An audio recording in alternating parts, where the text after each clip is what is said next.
Om. We're talking meditation. Oh, hey, everyone. I'm Matt Ruby. I don't really say Om when I meditate.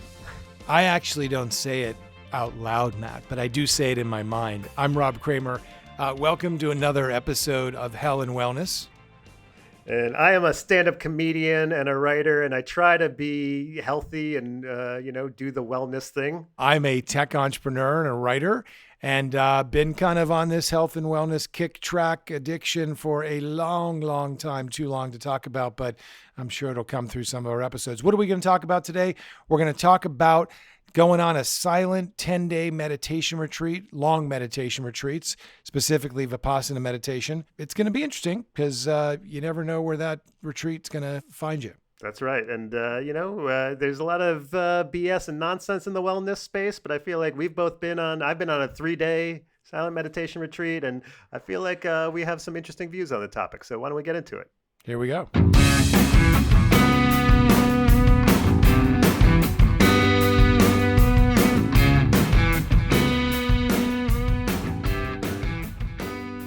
And quick note, we are not doctors. This is not medical advice. Don't take us that seriously and change your life and inject things or anything like that. We're here to entertain you, to give you our perspective on the world of wellness. So please, before you do anything serious, check with the doctor. The first day is over. You have 9 more left to work very hard. To get the best result of your stay here, you have to work very hard. Diligently, ardently, patiently, but persistently, continuously. It is your own hard work which will give you the best fruits of your stay here. Nothing else.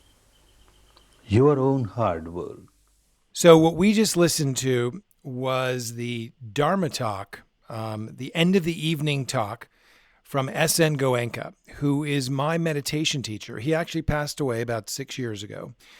He is one of the longest running modern teachers in what's called Vipassana meditation, which is a technique that dates back to the Buddha, according to historical records. The Buddha sort of sat under the lotus tree and tried to become still and awake and one with nature, however you might describe it. And the technique that he perfected after trying many techniques and approaches to stilling the mind was called Vipassana. And Vipassana means, it's a Pali English, P-A-L-I, Pali Indian term called, meaning seeing things as they are, not as they appear to be. So seeing things as they are, not as they appear to be.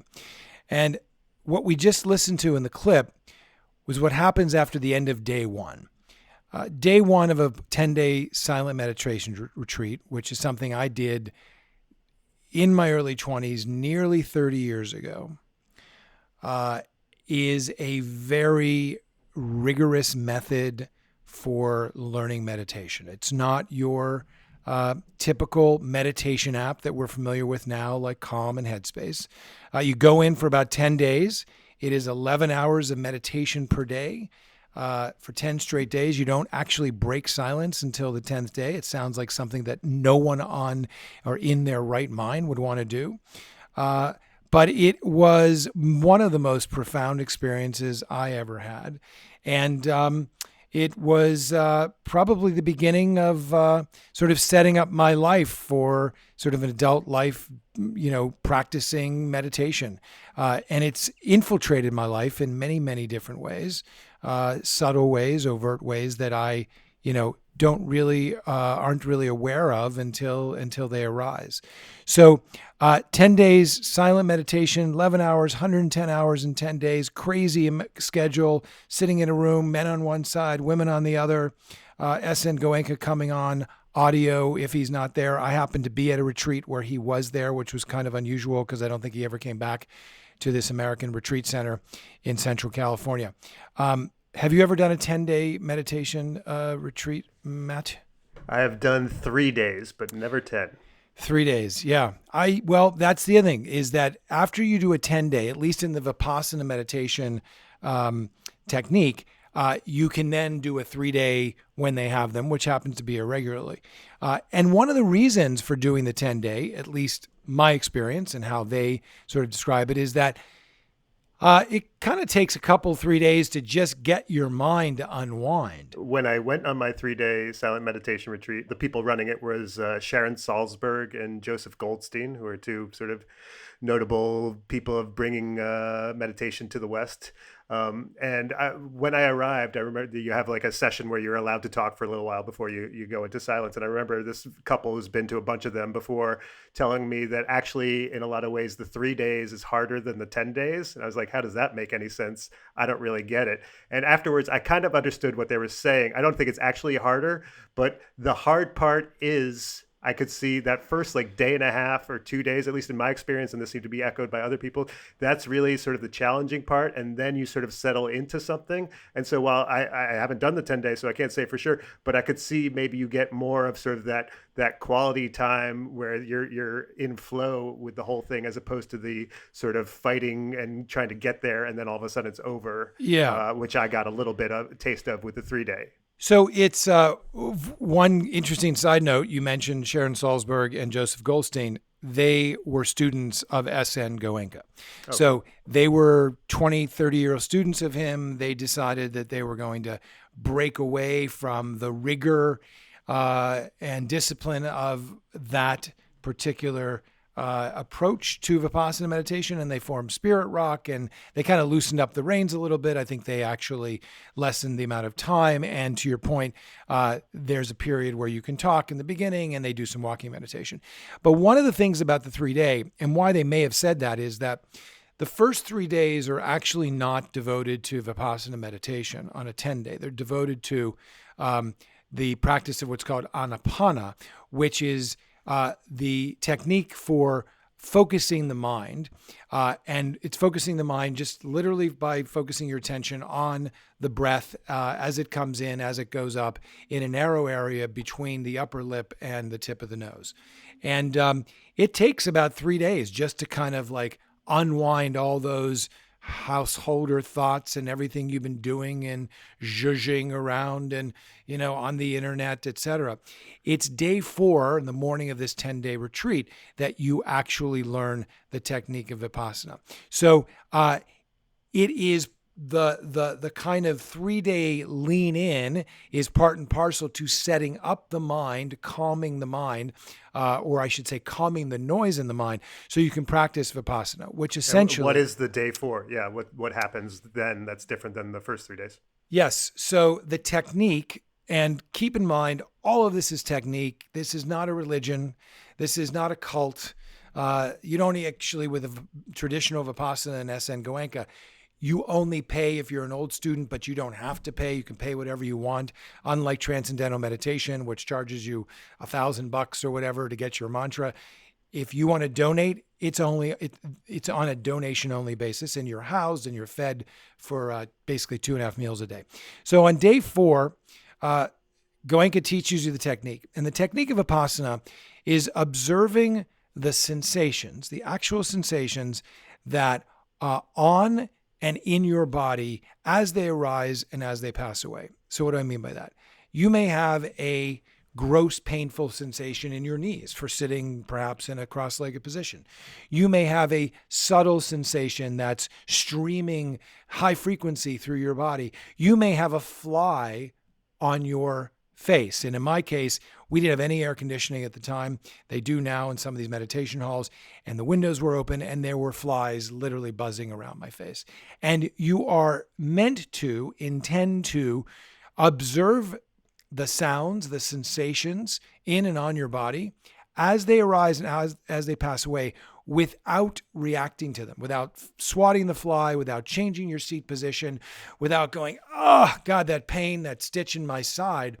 And this happens 3 times during the day, 3 1-hour sits. They're called aditan sits, which are sits of strong determination, where you are trying your damnedest to not react. The other sits, you can react, but you're still working toward that sit of strong determination. So not only are you just focusing your attention on the breath, you're actually scanning your body in your mind, and you're going from head to toe, and you are observing the sensations as they arise, as they pass away, part by part. So when he takes you through it, he's like, so let's start at the top of the head. We'll just check the head, and we'll look at and feel the surface and sensations there. We'll go to the neck, we'll go to the arms, and so on, down through the torso, into the legs, and to the feet, down your body. And what happens is you become, or can become, so completely aware and attentive to sensations, which is the law of nature. It's just the physics, the atoms, the molecules of your experience, arising and passing, arising and passing. Once again, sometimes if you've had a terrible, painful stitch in your side, the sensation is going to be a very gross, very heavy, very painful, and you're going to try to just observe and not have an aversion towards it. If it is a subtle, pleasurable sensation, as we know many subtle, pleasurable sensations to be, excitement, orgasm, things like that, you try not to attach yourself to it. You try to simply, once again, observe it. And then the third sort of bucket is there are blind spots. There are places where there's no sensation. There actually is sensation. You're just not aware of it. Perhaps it's embedded at a much deeper level in your sensorial somatic body. And so that's really what happens. And then from day 4 to 10, that's what you're practicing throughout the day. And the silent meditation retreat that I went on, I'll walk you through the day, would be, a meal, then an hour of sitting, then an hour lecture from either Sharon Salzberg or Joseph Goldstein. Then you might go outside for a walking meditation for a half hour. Then you might come back inside. There would be another sit, then maybe some Q&A, which is the one time you're allowed to talk if you have a question. And then another sit, and then another walking meditation. And then, day 2, we started working on metta, which was a different, loving kindness is how it's often referred to. So although it seems like, you're just being silent for 3 days, there's actually some variation within there of these different forms of meditation and lectures and Q&A and walking. And I'm curious, for your retreat, was it a similar thing, or was it more of a one-note sort of experience? Yeah. So as I mentioned, Sharon and Joseph were trained under Goenka. Everything that you described happens in a 10-day, except we don't do any lectures or talking. The Dharma talk, which is the talk about the Dharma, the laws of nature, happens once a night. And in fact, that clip we heard at the top of the episode is the end of the night when he's going to move into his Dharma talk. So no talks during the day, and one walk during the day, and that happens at lunch, after you eat lunch. And then metta, the metta love practice, which is meditating on loving kindness, happens in really day 8, 9, and 10 to kind of reacclimate you back into the world as you leave. One of the things that Sharon and Joseph talk about and why they broke away is they just thought it was too rigid for them, right? They didn't really subscribe to it after a while, and they went off. I think they were also trying to bring things to the West, and we've talked about this before in terms of headspace. Sometimes I think people are making compromises in order to reach a wider audience. And we can debate the merits of that, but I think that's in their mindset also of look, we can't get Westerners to do this otherwise. No doubt. And the thing is that I feel lucky in the sense that I got in super early. I didn't know there weren't any alternatives at the time. And Sharon and Joseph, I think, they were probably just starting their Spirit Rock, but what Goenka and his teachers and their teachers really subscribe to is the notion of going, an inch wide and a mile deep. And he would say, and others who have debated this and talked about it in terms of what Sharon and Joseph did, but to your point, making it perhaps easier in a sense for Westerners to acclimate to this, is that these are all distractions. If in the middle of the day you're talking, or if in the middle of the day you're listening with your mind intellectually, it is going to make your meditations much harder. And I found as well that when we got to the 10th day, which is the morning of the 10th day when we break the silence. And after breakfast, we could talk to our fellow meditators and then go back in. It was like watching a jet engine rev up from having been sitting on the runway for 2 years. And all of a sudden, the roar of the engine just blows and goes, and your mind is steaming ahead. Yeah, for me, I remember being in the cafeteria type area, and hard-boiled eggs had been served, and someone tapping on the egg in order to get the shell out. I was like, this is the loudest goddamn thing I've ever heard in my life. What is this person doing? I was like they were just doing some normal thing that in a normal day, like I wouldn't even have noticed. But in that environment, after that level of silence and that degree of sensitivity, it became this roaring sound in my head. So I know exactly what you're talking about. And that's precisely it. You were so hyper aware, and sensorially, you felt the tapping of that egg moving through your body vibrationally. I mean, imagine, I remember once on the 6th day or so, there was somebody across the room who was sneezing like crazy. And I could say that it felt like someone was cutting a knife through my body. It was one of these loud, very strident, kind of acerbic, sneezes. It was horrible. But that is the material of enabling you to observe without reacting, to just feel the sensation. The notion is that no sensation, good or bad, no thought, good or bad, is any better or worse. They're just sensation. It's what we do with the thoughts, it's what we do with the sensations that causes us to act upon things and then follow through on the actions. It's like if we're angry, sometimes we get angrier. If we're happier, sometimes we get more attached. And when the so-called ecstasy of whatever you're experiencing subsides, we're like, oh, fuck, why am I not so ecstatic and happy anymore? So it's this process of trying to observe things as they are, Vipassana.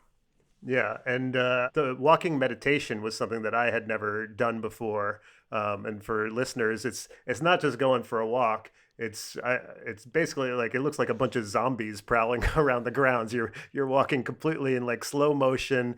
Like one step can take you like 15 seconds of you noticing how you lift your foot up, putting it down, the sensation of your foot landing, and you're moving in like slow motion, paying attention to every step. So it's really like a way to move your body, but you're meditating at the same time, which was sort of fascinating for me, but I've got to say I've never returned to it outside of being at a silent meditation retreat. Is it something that you have retained and incorporated into your practice, or is it just sort of something you did there? Yes. So I really looked forward to my walking meditations during lunch hour. To your point, it's like walking through molasses. Everything is slowed down. I remember watching like 1,000, probably 10,000 ants build an anthill, like over an hour period. It was fascinating. The one thing that I have to say that I've benefited from the years of Vipassana meditation is that I will do the equivalent of walking meditation through my life. I'll be walking down the street to a store. I will key into a walking meditation. I'll be sitting, or not sitting in a car, but getting out of the car, parking, moving to the next place and walking. I'll go from, the back of my house to the front of my house.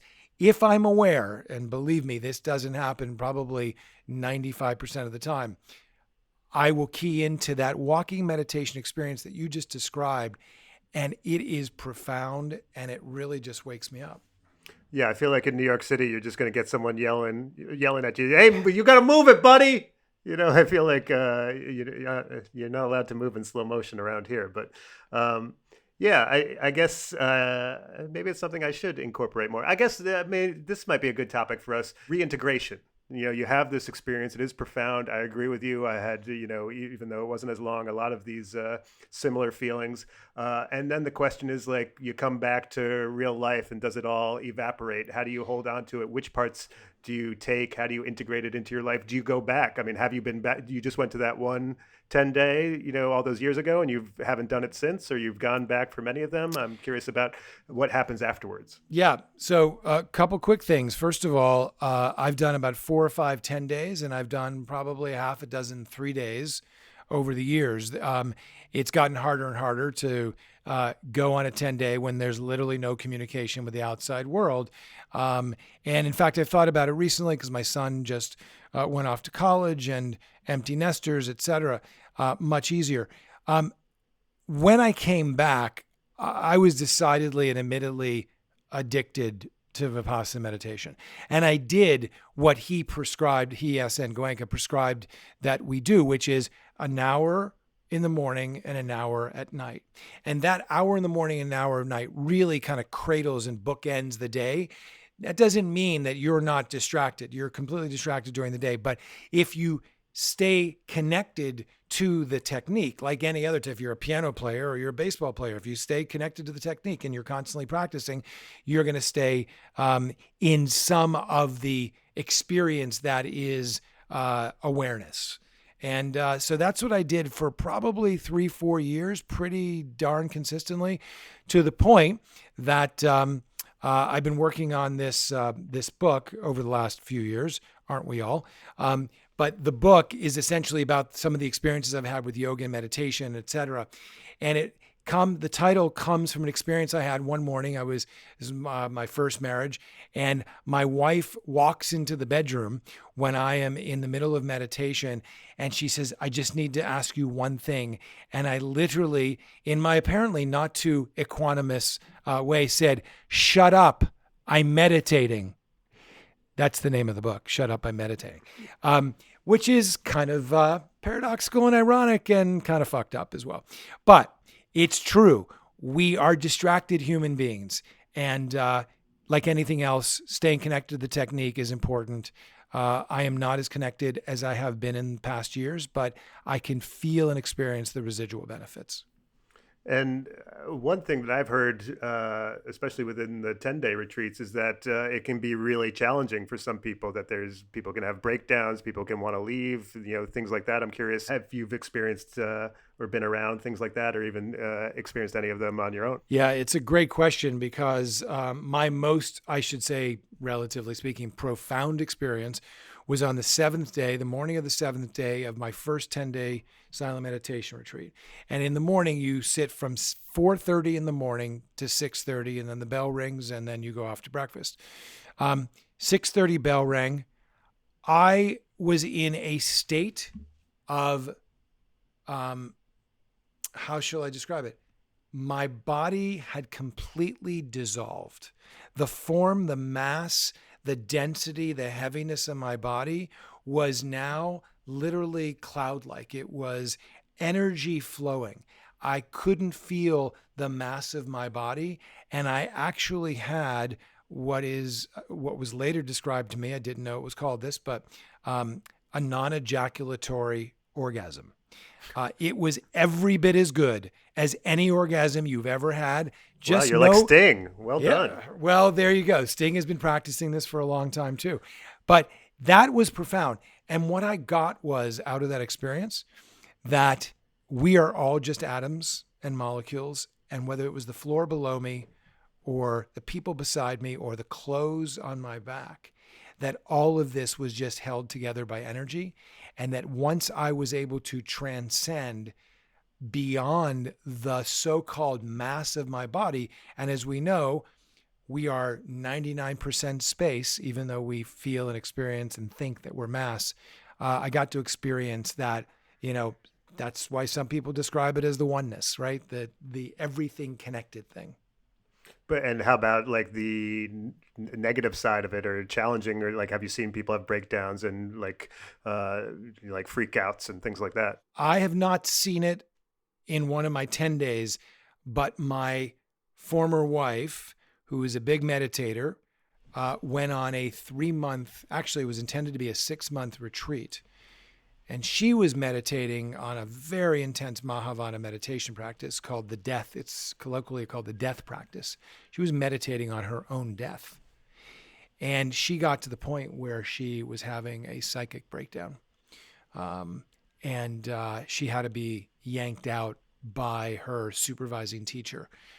She lost a ton of weight. She wasn't eating. She was in a cabin in the woods on a Buddhist retreat center. But, the mind is a really fucking crazy, dangerous thing sometimes.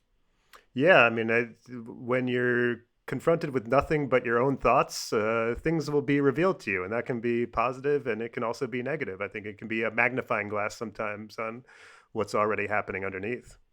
And I think that one of the reasons why I like the 10-day, and I know we have debated, and I debated vociferously with you on our Calm Headspace app episode, the notion of going deep and that you can't get it from a 20-minute or 10-minute or 2-minute, whatever. But what I experienced is that the longer I meditated, number of hours, number of days, the thoughts just completely dissolved. There were hardly any thoughts left. There were simply just the sensations. And it's the sensations that tap you into the law of nature as it is, the truth of this being sort of, this is an atomic structure. And the atoms vibrate at a certain frequency. And yet we're not in touch with that frequency. I shouldn't say we're not aware of that frequency. So the thoughts were almost the easiest part once I moved into the 10-day. On a 3-day, by the time second day rolled around, I was still having tons of thoughts. 3 days, I was just kind of calming, the mind down, and then it was over. So it was much harder for me. Yeah, I feel like my way of framing it might be like, and I think this is true with meditation in general. At first, it's just sort of like these things keep popping up in your brain, and you're trying to focus, but you got. And to me, what starts to be revealed after a while is the pattern of how it's not just like your mind is all over the place. Actually, it's this roster. It's like a baseball team where you've got like 25 players in the dugout, and each one's going to come up and take a couple at bats and go back down. But eventually you start to like, this is just the same players trying to take a swing over and over again. And after a while, you just get tired of it and realize like, oh, this is not actually my brain going crazy. This is just the same repetitive thoughts happening over and over again until they're eventually, I don't want to say numbed, but you're just sort of like, yeah, whatever. I get it, brain. We're going to think about that again. We're going to think about her. We're going to think about that thing that happened with your parents. You're going to think about that work situation. You're going to think about some art thing you want. And it's just going to be this roster of thoughts that appear over and over again until eventually you're fatigued by them and kind of give up on them. And then that's when you settle into like what I would call more the reality of being in the moment, in the presence, and what you're talking about, the sensations and the feelings, and just being aware of that. And so I think that's part of what you get from sitting.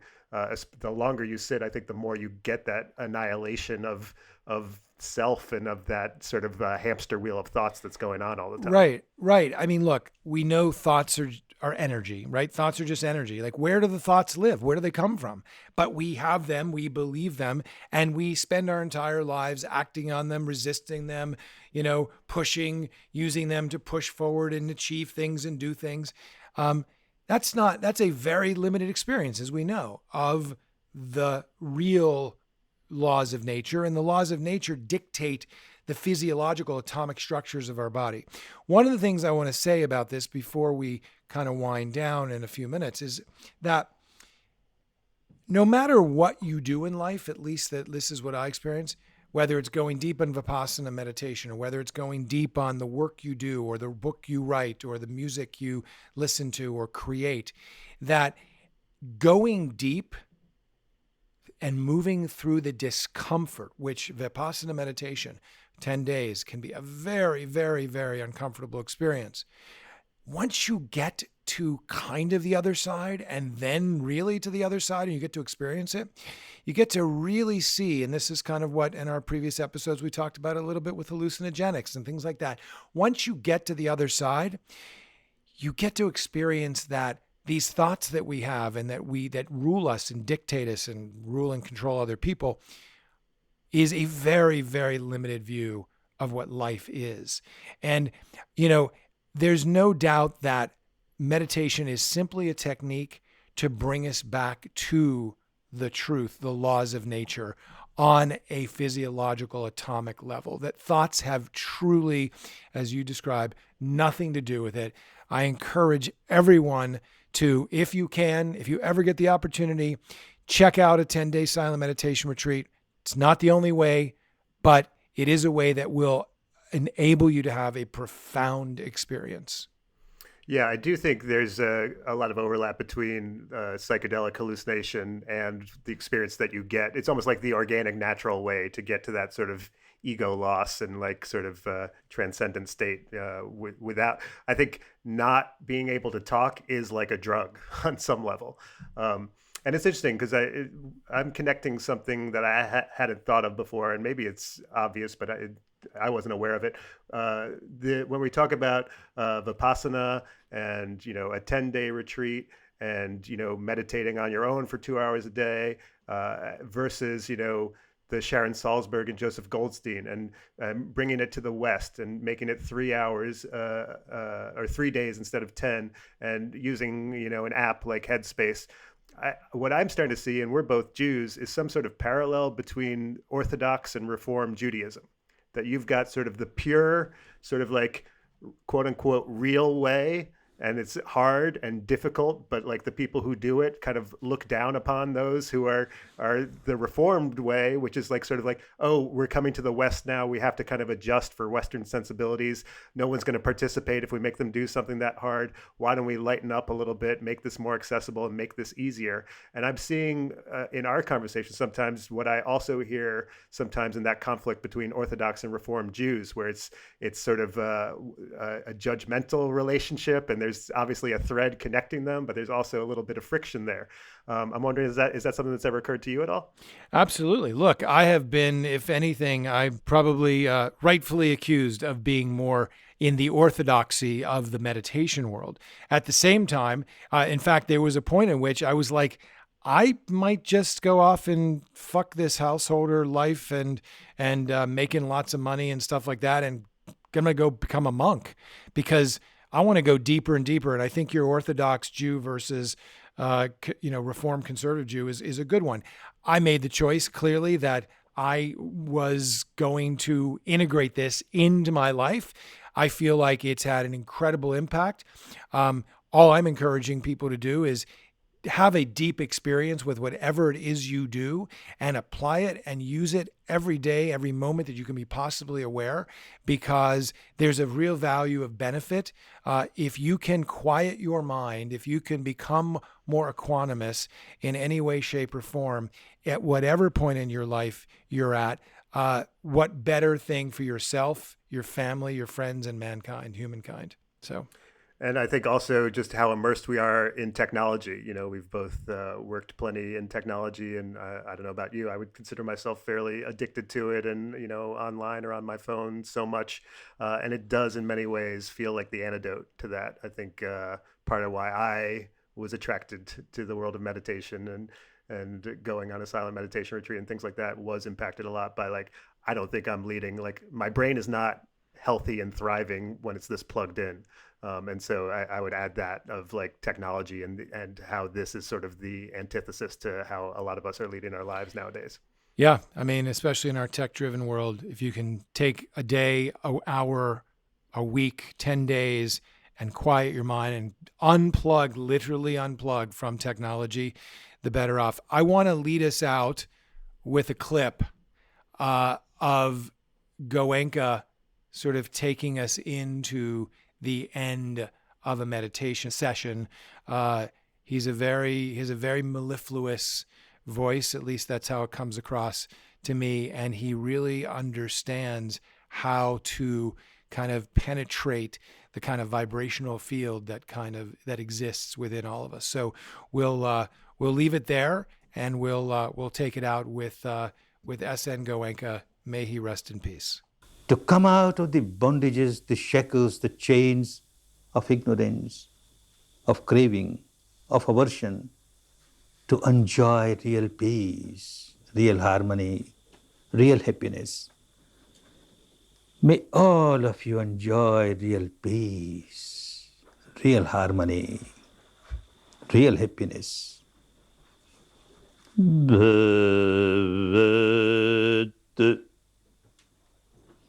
sarva mangalang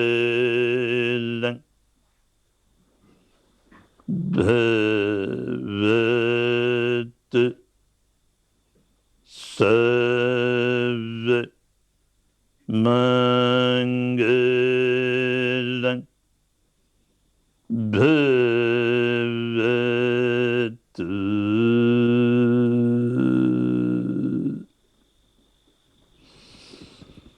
sarva mangalang.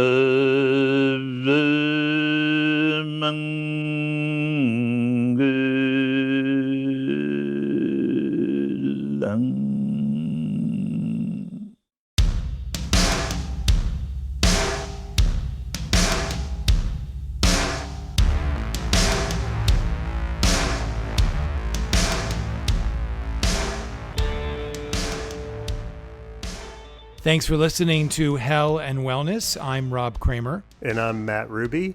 You can subscribe to the show wherever you listen to podcasts, and you can leave voice messages for us at anchor.fm/hellandwellness. That's anchor.fm/hellandwellness. You can also see all the shows there. And you can email us at hellandwellness@gmail.com. And if you remember, please rate us and review us on Apple Podcasts. Say something nice. Thanks for listening.